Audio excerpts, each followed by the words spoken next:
कभी कभी supreme court के एक जुमला लिखने से केसेस 18-18 साल चलते रहते हैं। चीफ जस्टिस पाकिस्तान याहिया अफरीदी ने एक केस की समाअत के दौरान रिमार्क्स दिए कि कभी कभी सुप्रीम कोर्ट के एक जुमला लिखने से केसेस 18-18 साल चलते रहते हैं। सुप्रीम कोर्ट में जमीन तराजिया केस की समाअत चीफ जस्टिस याहिया अफरीदी की सरबराही में 2 रुकनी बेंच ने की। दौरान समाअत वकील दरखास्त गुजार ने सदा की कि सुप्रीम कोर्ट तहरीरी हुक्म में हमें मुतलका फॉरम से रजू करने की हदायत कर दे। समाअत के दौरान केसेस को तवील अरसा लगने से मुतल्लिक चीफ जस्टिस पाकिस्तान याहिया अफरीदी ने रिमार्क्स देते हुए कहा कि मैं रजिस्ट्रार ऑफिस के एतराज़ात के खिलाफ एक अपील सुन रहा था। वकील ने इस्तदा की कि सुप्रीम कोर्ट मुतलका फॉरम से रजू करने की हदायत जारी करे। चीफ जस्टिस याहिया अफरीदी का कहना था कि कभी कभी सुप्रीम कोर्ट के एक जुमला लिखने से 18-18 साल केसेस चलते रहते हैं। हुक्म में ऐसा कुछ नहीं लिखेंगे जिससे दोबारा सिविल कोर्ट में केस शुरू हो जाए।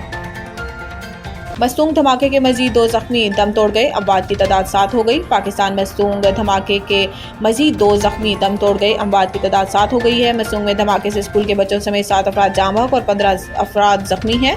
पुलिस के मुताबिक मस्तूंग में गर्ल्स हाई स्कूल सिविल अस्पताल चौक पर बम धमाका हुआ जिसमें 15 अफराद जख्मी हुए। जख्मियों में ज्यादातर स्कूल के बच्चे शामिल हैं। पुलिस का कहना था कि धमाके में पुलिस मोबाइल को निशाना बनाया गया था। ताहम स्कूल की वैन भी धमाके की जद में आ गई जिसके नतीजे में स्कूल के 3 बच्चे और एक पुलिस एहलकार मौका पर ही जाँ बहक हो गए। जख्मियों को DHQ अस्पताल मुंतकिल कर दिया गया जहां धमाके 3 जख्मी दौरान इलाज दम तोड़ गए जिसके बाद अमवात की तादाद 7 हो गई। जाँ बहक होने वालों में 5 स्कूल के बच्चे, एक पुलिस एहलकार और एक राहगीर शामिल। पुलिस हुकाम का बताना है कि बम धमाके में चौक पर मौजूद पुलिस मोबाइल मुकम्मल तौर पर तबाह हो गई जबकि दीगर गाड़ियों और रिक्शों को भी नुकसान पहुंचा।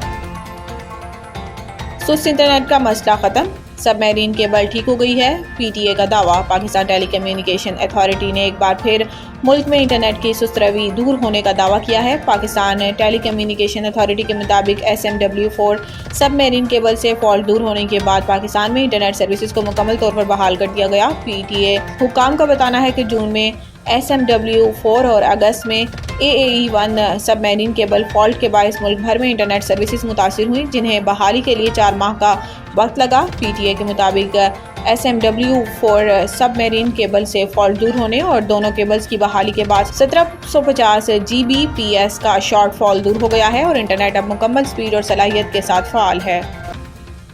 IMF ने मुआशी इशारियों पर अपनी पेशनगोइयों पर नज़रसानी कर ली। आलमी मालियाती इदारे IMF ने मुआशी इशारियों पर अपनी पेशगोई पर नज़रसानी कर ली है। वजारत ख़जाना की जानिब से जारी एलामिये में कहा गया है कि IMF ने माली साल 2024-25 के लिए अफराद ज़र का तखमीना 12.7% लगाया था जिसे नज़रसानी के बाद 9.5% कर दिया गया। एलामिये के मुताबिक नज़रसानी के बाद IMF के अंदाजे और तखमीने वजारत ख़जाना के मुआशी तखमीनों से करीब तर हो गई हैं और मुआशी सूरत हाल से माली इस्तेहकाम की राह हमवार हो गई है। एलामिये में कहा गया है कि माली साल के वस्त में बजट में किसी किस्म की एडजस्टमेंट का सवाल ही पैदा नहीं होता। दूसरी जानिब वजारत ख़जाना के एलामिये में गिरती हुई शरह सूद और कर्ज के हसूल की लागत में कमी मईशत के लिए नेक शगुन करार दी गई है।